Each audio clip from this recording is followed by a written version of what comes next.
Welcome to the Ask Junior Daily Judgment podcast. I'm Priya Sharma, and joining me today is Arjun Gupta. Hello, everyone. We're excited to dive into today's incredibly complex and fascinating judgment from the Supreme Court of India, a 9-judge bench decision in 2024 INSC 835-3 concerning the Maharashtra Housing and Area Development Act, MHADA, and its interaction with fundamental rights. Before we begin, don't forget to like, subscribe, and share our podcast if you enjoy our daily legal breakdowns. That's right. Your support helps us reach more listeners and continue providing in-depth analysis of the latest court decisions. This case is a marathon, not a sprint, so grab your legal notepad and a beverage. Now, let's get started. This case, Property Owners Association and Others versus State of Maharashtra and Others, began as a seemingly straightforward challenge to the MHADA Act's Chapter 8A, which allows for the acquisition of old, dilapidated, cessed buildings in Mumbai and their transfer to cooperative housing societies of the occupants. The appellants, the property owners, argued that this violated their fundamental rights under Articles 14 and 19 of the Indian Constitution. The core of the owner's argument was that the act was arbitrary, depriving them of their property for what they considered illusory compensation. They also challenged the classification of buildings into categories A, B, and C, arguing it lacked a rational basis. But the state countered with a powerful defense, Article 31C. Article 31C provides a safe harbor for certain legislation. It essentially says that a law giving effect to the principles specified in Article 39B or C, which deal with the distribution of material resources and the prevention of wealth concentration, cannot be challenged on the grounds that it violates Articles 14 or 19. The state argued that Chapter 8A of the MHADA Act was precisely such a law, designed to address the serious housing crisis in Mumbai by redistributing ownership and control of dilapidated buildings. So the case hinged on two key questions. First, does Article 31C still exist in a meaningful way after parts of it were struck down in previous cases? And second, what exactly does Article 39B's material resources of the community encompass? This led to a fascinating journey through multiple reference orders, escalating the bench size from 3 judges to 5, then 7, and finally, this 9-judge bench. The journey began with a 3-judge bench in 1996, which highlighted a crucial point raised by the appellant's counsel, Mr. Fali S. Nariman. He argued that Article 31C, as amended by the 42nd Amendment, had been partially invalidated in Minerva Mills v. Union of India, 1980. Nariman contended that this invalidation didn't automatically revive the unamended version of Article 31C. This is where things get really interesting. The 42nd Amendment had broadened Article 31C's scope to protect laws furthering any directive principle of state policy, not just those in Article 39B or C. Minerva Mills struck down this expansion, finding it violated the basic structure of the Constitution. The question was whether the narrower, pre-amendment version of Article 31C was automatically reinstated. The 3-judge bench wisely referred the matter to a larger bench, recognizing the significance of the question. The 5-judge bench in 2001 then grappled with the same issue of Article 31C's survival, but also raised concerns about the interpretation of Article 39B in Sanjeev Coke Manufacturing Co. versus Bharat Coking Coal Limited, 1983. This case had relied on a minority opinion in State of Karnataka versus Ranganatha Reddy, 1977, which interpreted Article 39B very broadly. The Ranganatha Reddy case involved the nationalization of contract carriages in Karnataka.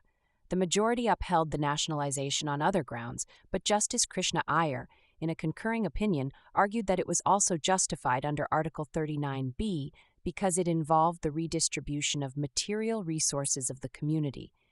He gave a very expansive definition to this phrase.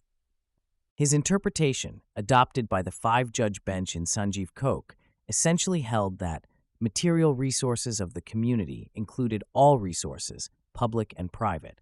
This was a very controversial interpretation, and the 5-judge bench in the MHADA case referred the matter to a 7-judge bench. The 7-judge bench, in turn, noted a single-line observation in Mafatlal Industries Limited versus Union of India, 1997, a 9-judge bench decision which seemed to endorse Justice Iyer's broad interpretation. However, they expressed some difficulty with this broad view and referred the matter to this 9-judge bench. So, this 9-judge bench had to address two fundamental questions: the survival of Article 31C and the correct interpretation of Article 39B. The court's detailed judgment meticulously traces this history, analyzing the legal effect of invalidating constitutional amendments that involve substitution of text. The court rejected the appellant's argument that the invalidation of the 42nd Amendment's expansion of Article 31C didn't revive the pre-amendment version. They reasoned that the amendment's effect was a single, indivisible act of substitution, removing the old text and inserting the new. Invalidating the new text logically reinstates the old, unless there's clear evidence the legislature intended a separate repeal of the old text. This is a crucial point, Priya.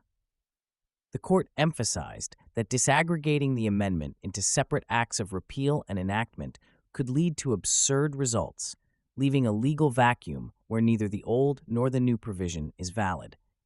They drew parallels with similar situations in U.S. jurisprudence, highlighting the importance of considering the overall legislative intent.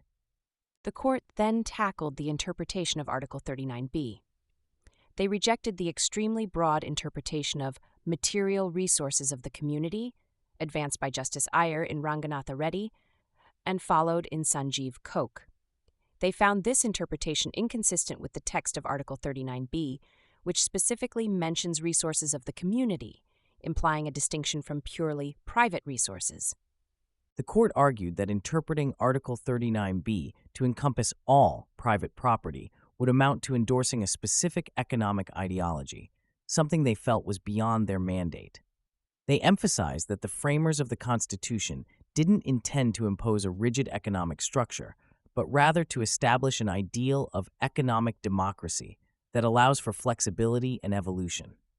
The judgment also highlighted the incompatibility of the broad interpretation with the constitutional right to property under Article 300A. While the right to property is no longer a fundamental right, it still provides significant protection against arbitrary state action. The court emphasized that the state's power to acquire private property must be exercised fairly and reasonably, with due process. So, the court ultimately held that while material resources of the community in Article 39B can include some privately owned resources, it doesn't encompass all private property. They outlined factors to consider when determining whether a particular private resource falls under this definition: the nature of the resource, its impact on the community, its scarcity, and the consequences of its concentration in private hands. The public trust doctrine, which governs the state's stewardship of natural resources, was also mentioned as a relevant consideration. The court also clarified that distribution in Article 39B has a broad meaning and can include nationalization or vesting of resources in the state, but the ultimate goal must always be to subserve the common good. They emphasized that the judiciary shouldn't dictate specific economic policies, but should ensure that state actions are consistent with constitutional principles. This judgment is a masterclass in constitutional interpretation. It carefully balances the need for social and economic justice with the protection of individual rights. It acknowledges the evolving nature of the Indian economy and society while grounding its interpretation in the text and spirit of the Constitution. The court's detailed analysis of previous cases, its nuanced approach to precedent, and its careful consideration of the historical context make this a truly landmark decision. Absolutely, Priya. The court's careful parsing of the legislative intent behind amendments, its rejection of overly broad interpretations that would effectively nullify other constitutional provisions, and its emphasis on the need for a flexible approach to constitutional interpretation all contribute to the significance of this judgment. It's a reminder that the Constitution is a living document, capable of adapting to changing circumstances while remaining true to its fundamental principles. Now let's dive into perhaps the most fascinating part of this judgment, the dissenting opinions. The 9-judge bench wasn't entirely unified in their interpretation of Article 39B. That's right, Priya.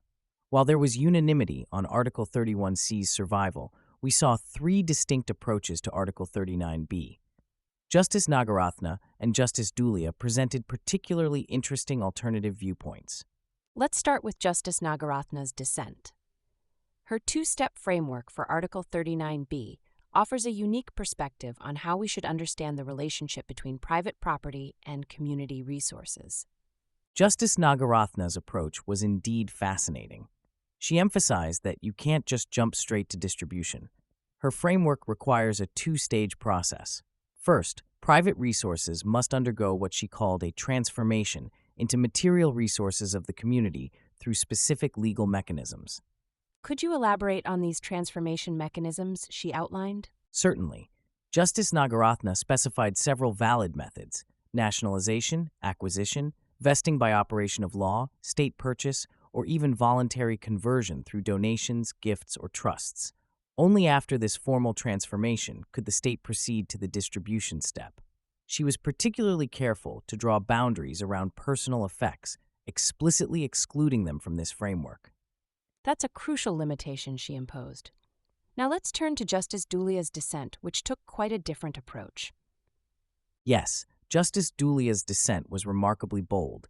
He essentially argued for the broadest possible interpretation of Article 39B, strongly defending the interpretations from Ranganatha Reddy and Sanjeev Koch. In his view, all privately owned resources are inherently material resources of the community. His historical analysis was particularly compelling. Could you break down his key arguments?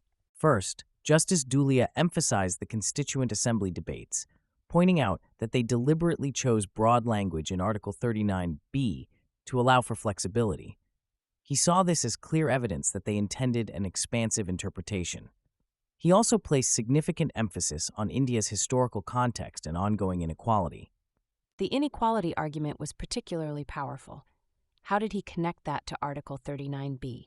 Justice Dhulia argued that India's persistent inequality justified the need for broad state powers to address wealth distribution. He saw Article 39B as a crucial tool for achieving the Constitution's social justice goals. He particularly emphasized that the framers were acutely aware of India's vast economic disparities and intentionally created strong mechanisms for addressing them. His defense of Justice Krishna Iyer's doctrine from Ranganatha Reddy was also noteworthy. Could you elaborate on that aspect? Justice Dhulia strongly defended Krishna Iyer's humanitarian interpretation. He argued against imposing any preemptive limitations on what constitutes material resources of the community. In his view, the key factor should be whether the distribution serves the common good. He specifically cited contemporary examples of wealth concentration to argue that Krishna Iyer's broad interpretation remains relevant today. So essentially we have three distinct approaches now: the majority's contextual framework, Justice Nagarathna's transformation approach, and Justice Dhulia's broad interpretation. How do you think these different approaches will impact future cases? These divergent views will likely have significant implications for how courts approach cases involving state acquisition and distribution of private resources. While the majority's approach provides flexibility, both dissenting opinions offer valuable alternative frameworks that might influence future interpretations. The majority's approach seems to strike a middle ground between these two dissenting views, doesn't it? Exactly. The majority tried to balance the competing interests of private property rights and social justice goals. They rejected both Justice Dhulia's extremely broad interpretation and Justice Nagarathna's more restrictive transformation requirement. Instead, they opted for a context-sensitive approach that considers multiple factors. It's fascinating how the case evolved from a challenge to Mumbai's housing law into such a rich discussion of constitutional principles. The dissenting opinions really highlight the complexity of balancing property rights with social justice goals in our constitutional framework. This case perfectly illustrates why constitutional interpretation is such a nuanced art.